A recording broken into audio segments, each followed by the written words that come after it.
Assalamualaikum warahmatullahi wabarakatuh. Perkenalkan kami dari kelompok 2. Saya Nur Enisa Putri. Saya Lili Nur Safika. Saya Hawa Anissa.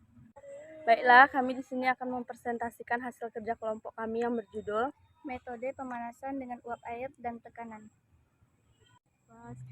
1. Sterilisasi panah basah. Sterilisasi panah basah adalah teknik sterilisasi yang melibatkan penggunaan uap air panas untuk memanaskan sampel pada suhu tertentu selama jangka waktu tertentu untuk memastikan bahwa mikroorganisme mati. Teknik ini bekerja dengan cara memanaskan sampel menggunakan uap air panas dan mempertahankan suhu dan tekanan selama jangka waktu tertentu untuk membunuh mikroorganisme dalam sampel. Sterilisasi basah dapat dilakukan dengan beberapa cara, diantaranya 1. Uap mengalir merupakan sterilisasi dengan menggunakan uap pada suhu 100 derajat Celcius yang dialirkan pada benda yang disterilkan secara berulang-ulang 3-4 kali beberapa menit dengan selang waktu 24 jam. Atau sterilisasi dengan uap mengalir. Ini juga disebut dengan sterilisasi bertingkat atau tindalisasi.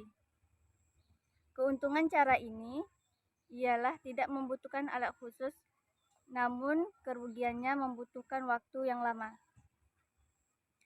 Selain itu, waktu selang antara aliran uap mengalir tersebut memungkinkan spora yang resisten atau dorman dan aktif menjadi aktif kembali menjadi sel vegetatif. Cara ini digunakan untuk media gelatin, susu, dan karbohidrat. Karena bahan-bahan tersebut akan mengalami hidrolisis bila dipakai suhu yang lebih tinggi atau waktu yang lebih lama. 2. Uap bertekanan. Autoklav merupakan alat yang digunakan dalam sterilisasi menggunakan uap dalam tekanan. Dalam autoklav, uap berada dalam keadaan jenuh dan peningkatan tekanan mengakibatkan suhu yang tercapai menjadi lebih tinggi. Sterilisasi cara ini menggunakan suhu 121 derajat Celcius selama 15-20 menit. Dengan tekanan 1 atm, tekanan yang lebih besar akan dibutuhkan pada tempat-tempat yang lebih tinggi dari permukaan laut. Udara yang berada dalam autoklav harus dikeluarkan semuanya untuk memperoleh suhu yang diinginkan. Alat dan bahan yang disterilkan dengan cara ini akan dilewati oleh uap panas selama proses sterilisasi berlangsung.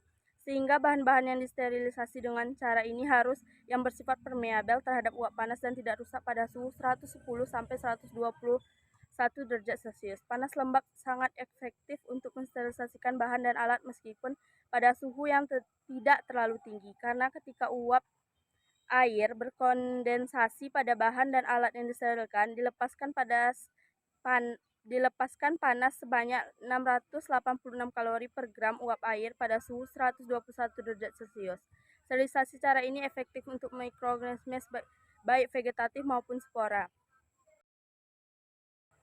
Beberapa hal yang menjadi prinsip pada sterilisasi dengan autoklav adalah 1.